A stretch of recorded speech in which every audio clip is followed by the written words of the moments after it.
All right, let's just dive right in. If you're in sales, you have absolutely felt it. The old playbook, it just isn't working anymore. The path a buyer takes from, I think I have a problem, all the way to making a decision, well, it's become this incredibly complex, winding maze. In this explainer, we're going to map out that journey and show you how to stop selling and start facilitating. So, let's kick things off with the number that should really make you pause. 18%. That is the total amount of time a modern B2B buying group spends meeting with all potential vendors combined. Just let that sink in for a second. The huge majority of their journey, all the research, the internal debates, it's all happening in what we call the silent stages, long before you ever get a seat at their table. And for the buyer, this whole process is often just, well, it's painful. And look, this isn't a salesperson complaining. This is a direct quote from a real buyer. They're feeling overwhelmed, they're overworked, and a lot of the time they're making decisions just out of pure exhaustion, not because they're convinced it's the best choice. This right here is the fundamental problem we need to solve. So that brings us to what we're calling the modern buyer's maze. You know that old idea of a nice, neat, linear sales funnel? Yeah, that's dead. Instead of guiding a customer down some straight path, we've got to understand this new reality, a journey that starts, stops, and sometimes even goes backward. This new reality has some really critical features. First off, buying committees now have up to 10 different stakeholders. Just imagine trying to get all of them to agree on something. And remember those silent stages? A staggering 80% of their evaluation happens there. But maybe the most important shift is this.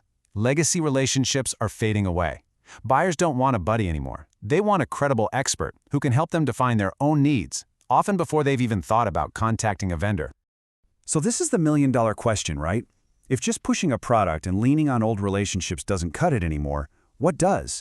What's the real, fundamental trigger that makes a group of really busy people finally decide to take action and make a change?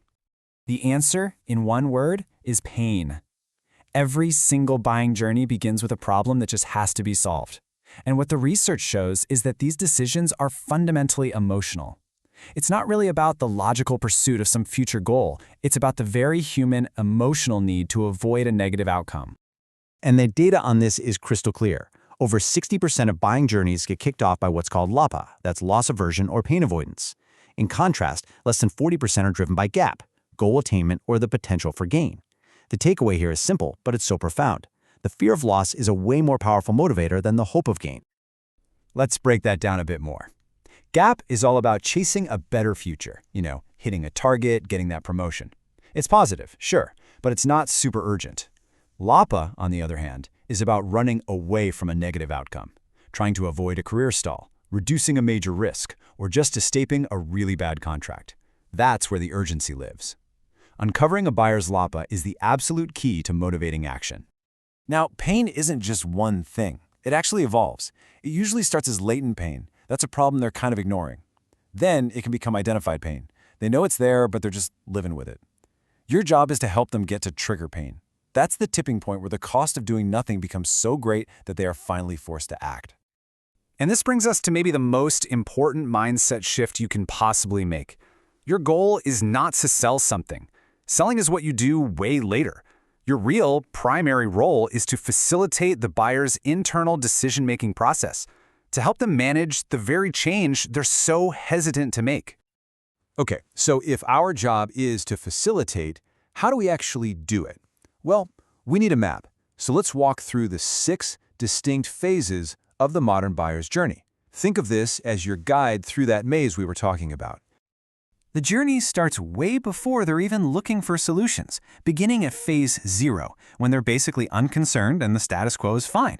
From there, they move through exploring, then defining, choosing, validating, and finally confirming. So now, let's break down what your role as a facilitator really looks like in each of these phases. In these very first stages, your product is totally irrelevant. During phase 0, the buyer is unconcerned, and their pain is latent. Your job here isn't to sell, it's to educate.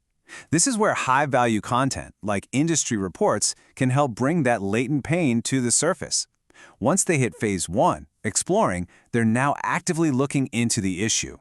Now your job is to be an expert resource, helping them frame the problem with a unique point of view, way before you ever even think about mentioning your solution. Now we're in the middle phases, and this is where the deal really starts to take shape. In phase 2, the buying group comes together, and they start defining their requirements. Your role here is to proactively engage them with insights that maybe challenge their assumptions and frame the decision criteria in your favor. By phase 3, they're choosing from a short list. This is where you have to differentiate, not just on features, but by making the decision easier for them. Show them a clear, tangible outcome and a simple path to get there. Okay, these final phases are where most deals go to die. In phase 4, validating, the buyer is actively looking for reasons not to move forward. Your role here is to become a risk detective, proactively digging up and resolving every potential concern they might have. Then comes the final boss, phase 5, confirming.